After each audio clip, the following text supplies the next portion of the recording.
So good evening, my Lashes Lichis. This is the Candid show brought to you by host Shriram Ravichandran as my co-host today. So today we are here to talk about a recent movie, a movie which we saw yesterday, I suppose, and it was very popular on Netflix. So it's basically called as Tinder Swindler, right? That was the name of the movie. So I did hear a lot about this movie. That's why I had an interest, and I guess one more reason would be that the director of this movie directed another kind of docu-series which is called as Don't Fuck With Cats, and that was another really very good documentary, and I highly suggest everybody to watch it, and that kind of compelled me to give this a chance, and I was definitely not disappointed, I would say. So the premise of the whole thing is very simple. I guess the title basically tells you what the premise is. Basically a con man. That's kind of like the idea of the docu-movie, I suppose. But the way they portrayed it, I guess, and the way the emotion which they conveyed, like the movie as a whole did not even feel 2 hours in my opinion. Like 2 hours felt like a breeze. Like I wasn't sleepy for one bit of time. I totally enjoyed it, and I think there are a lot of things which I want to talk about, which we want to discuss about it, I guess. So the very first thing, or like how gullible the women are in this movie. Like I think that was the very first thing which pissed me off. That was the very first thing which I was absolutely not. It irritated me is the fact that the woman, in the sense that obviously the women who got conned, they're probably the most gullible, the most naive woman I've ever seen in my life. Like the guy asks you money about like 120 times literally, and the woman basically goes to different companies of credit card, has 9 creditors by the end of the bloody movie. She has debt of about $250,000. Like, how really does love push you to do all these things, or is it even love? That's my question, because the movie does start off by kind of exploring with the fact that she is in a love with this guy, Peter Levive, and Simon Levive, right? Levive, I forgot the name already. And like, how far will the person go? I don't know. That I think that is one idea of the kind of like the entire thing which I find a very obnoxious, Yeah. Like how? So I don't know.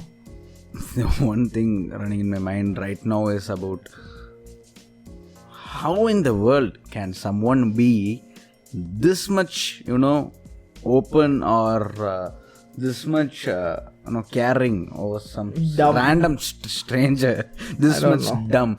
So nobody in the world. So like, even if you have been with them for 40 or 50 years, even if you are friend with a person for 40 or 50 years throughout your lifetime, and you have such a big amount of money, loan after loan after loan, credit card after credit card after credit card, I will never give him, or I will at least think before at least ask him to pay back the remainder of the money, or does pay not make sense, not even a tad bit. She comes, to the Tinder, and she is desperate for someone to fall in love with, and she sees this guy Simon. What is his name? Levive. Simon Levive. Yeah, and how in the world could a stranger? Sorry for the spoiler.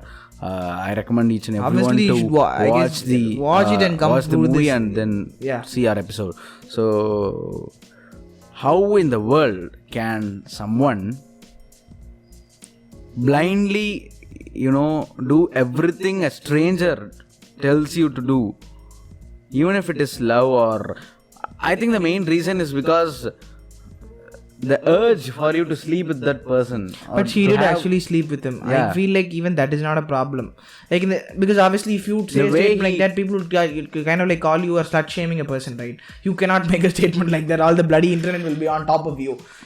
I feel like that's not the reason, or in the sense that she didn't want to sleep with him, but I still don't understand. She was completely dumb and or so in love. I cannot digest that fact where she instantly gets a match and talks with this person, and he says that I'm going to the restaurant, are you willing to join? And she says yes, okay, that part and all I would accept, but going with him in a private jet and giving the passport details within very short period of time, so this is impossible. And the one thing that we were keep on having in our mind is the mystery is that whether this is real or is it something like made up documentary? I did see, I guess, I did spend a fair bit of time and apparently it is real.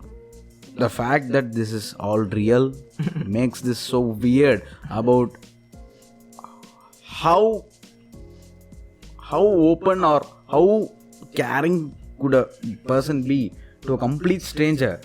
And if I say something like this, the online community will be like, don't blame the victim. Like that is the major comment they would raise. And it is not blaming, it is, asking the basic question, how dumb you could be to take loan after loan after loan for a person whom you barely know. So that is one weird part of this story, and I really feel sad for her at the end of the day, as she has lost everything and is in huge debt. And look, I don't know, that one fact alone, I think that is the one thing which I wanted to talk about. Or I guess, as Krishna told, it's not about victim blaming, or it's not about blaming somebody in particular. Obviously she has a fair bit of responsibility in where she is now. Like, I don't think anybody can deny that claim, but the fact is that maybe there should have been a general person would come up with this question: how could you give so much money for a stranger whom you barely know? That is the one question that each and everyone would raise. And but the way they took this documentary, the way they presented it, mixing with their all the real photos and videos and all the cinematic stuff they did, it was pretty awesome. They presented it in a very good way, like a interview kind of a documentary style, and it was very, very, very unique, and it was very good. So like, I have seen many documentaries, but this one is something very, it kept us hooked to the screen. Yeah, that's mostly because was very good, and they kept on switching the POVs, right? That's why. That's probably one of the biggest elements. Yep. And there's this constant switchover from all of these three people, Cecilia and Pernilla. They keep jumping around and they keep telling a little bit of his story as well. The screenplay as a whole, or in the sense that direction, was very, very good and made it very compelling to watch till the very end. I think that's one of the biggest things which the screenplay was very awesome, and the characters, the way they and it's not even characters. It's real life. We have to keep reminding ourselves that this is actually not a movie and this actually happened. And the one character which I pretty much liked was, I don't remember her name. I forgot it as well. The girl who swindles the Tinder Swindler. Yeah. That was the most, savage moment in the entire movie. And it's not movie, it is real life incident. Keep reminding us, it is kind of a docu-movie. Let's put it that way. Docu-movie, okay. Her name I don't remember. I don't have any idea as well. Some Prague, some Czech Republic. She's in Czech Republic, right? I don't know the name. Way she, But even she was fooled. That's the highlight. But at least she had, in the sense that at least she got help in time. She was able to retaliate, because I guess she would also been a sad victim, just like Pernilla and Cecilia. Mostly that would have been her fate as well. But again, since Cecilia and both of these women told their stories, they reached to journalists. And obviously someone has to raise the voice, and I think that is one positive thing out of this, or one thing which we all must kind of remember, is that you must actually reach out. Like, even if you're going through something really bad, I think this applies to a lot of things. This applies to domestic abuse, this applies to assault or anything. For instance, I guess staying silent is probably not good, or in the sense that it does not help anybody, probably, because I think the only reason he got swindled, in the sense the only reason he got arrested, was because those two women raised their voices. If they would have been silent, there would have been millions of victims. Nobody would have come out. And we already saw that after those two women came out, they got multiple calls. Police got multiple calls saying that there are a lot more women who had the same thing happen to them, just like these two women. So, and the money he gets from one woman, he spends on other. Exactly. A Ponzi scheme, basically. Oh my God, how cruel a person could be to drain off your entire money and show off like you really love. He really loves you. He did emotionally blackmail them. I think that was the biggest gamble. Biggest strategy in his playbook was that to emotionally blackmail a person. And obviously, when someone says such things, you do take it to heart. And I can't entirely blame them. How dumb you would be to believe a photoshopped image and believe that he is the son of a billionaire diamond businessman.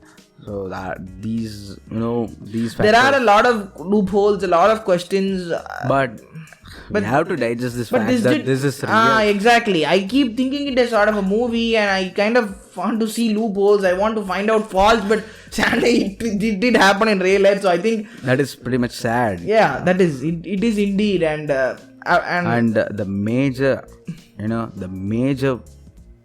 the ending was truly nice. The biggest part of this docu-movie I want to discuss is about the ending. I could not believe, or I couldn't go to sleep.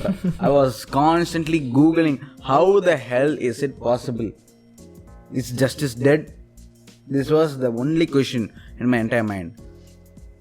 The fact that this person, Simon, escaped by just 15 months of being in jail, and he has started some business. What did they say? Business plan. Like basically he's going to sell his business, his strategy of business. Strategies. Wherein he's not had a single business entire life, and his entire business was a con as a whole. That's the completely lost faith in justice and all these police and other stuff. So how could the law can't punish him hard for what he has done to several women? So Vanilla and Cecile are very few women we know that he has cheated, and we don't know many other women's stories or how they got cheated. So how could a person be a free man after he has done all this? That is the one fact that irritates me after watching this movie. Even though it is pretty good and it is a very good docu-movie, I couldn't digest the fact that in real life he is a free man now. He's still making money. He still travels with girls. He still lives that luxury life. I don't know. The fact is that it irritates you more. I don't know who to blame in this. The people, I guess the people are to blame. It did become such a big sensation when the article came, when that article came out. But you would assume that people would be aware of this guy. They would probably treat him like crap, and he would probably die off in some corner of the day, just perish. And these guys back and again. Who knows that how much money he is having right now? So he may have millions of monies and not his, from obviously the one he took off from many women. And that is the one fact that irritates me. So he's still out there. Tinder Swindler is still out there. He's a free man, and I cannot believe the fact. And I thought I had this idea of the movie would end up like Don't Fuck with Cats, the series where the man gets caught at the end, and eventually the news dies off, and so that was how I thought. At the stage of point, I thought this is a real movie. I mean, real incident, and I knew that he could not escape from the law. He would be at least he had so many offenses. They had credit card statements. I don't understand how there was incriminating evidence right in front of the police's eyes, but he technically was not even incarcerated for that reason. I think he got incarcerated only for faking his passport. That was the only offense which he committed apparently, and I don't know how it all makes sense. And the funny thing is, the director, or in the sense his cast, actually reached out to Simon, and as we both heard, he threatened. He still didn't accept it. Obviously, he bloody went to jail for this offense, and he still had the balls to say, I don't believe it is all lies. And I don't know how delusional a person has to be to be making such bold claims when your bloody face is on the news, is on the internet for millions of people to see. And another funny part is that he kept on using the same template of stories to each and every woman he kind of met, and everyone fell prey to him, and gave as much money as he wanted, and he blackmails, I'm in a very dangerous situation, all my credit card accounts and other my accounts are being traced. So I feel very sorry for these women. Truly, at the end of the day, you do have to feel sorry for them. You do feel, and I cannot digest the fact that he is a free man. I cannot. but we have to. That is the reality, sadly, we live Yeah, in. it is a very good docu-series, and to know about this incident more, you have to go and watch it out on Netflix, and it is a very good series. And you can also probably watch the director's previous series, docu-series of Don't Fuck With Cats. It was amazing. Probably the most engaging docu-series I've ever seen. Like, at least Netflix put out the murder thriller. Yeah, like it consists of all the right elements which you want in a docu-series, like pretty much everything. It's like one complete mixture of everything. Yeah. So yeah, that was I guess the end of the discussion. We talked about like 15 minutes or so. So yeah, I guess we covered most of the things we wanted to say, and it is infuriating to watch this movie, or in the sense that realize so many things after you finish watching the movie. We can't emote our emotions and speak so energetically in this episode because of the fact that it is indeed sad. It is not like something like dancing around and talking about. It is something that you cannot accept in your entire life, that someone who has done so much cruel thing. And what we told is only the tip of the iceberg. If you see this series, so if you see we just movie, told only the major plot points, right? We talked only about that. If you saw the movie, how much depth he goes to cheat each and everybody woman. Yes. And that is the main reason that nobody can digest. Truly. And I want you all guys to go and check it out on Netflix. And that's pretty much it for this episode, guys. Thank you for listening, and go and follow our social media accounts, and listen to us on Spotify. And that's pretty much it, guys. So thank you so much. Thank you.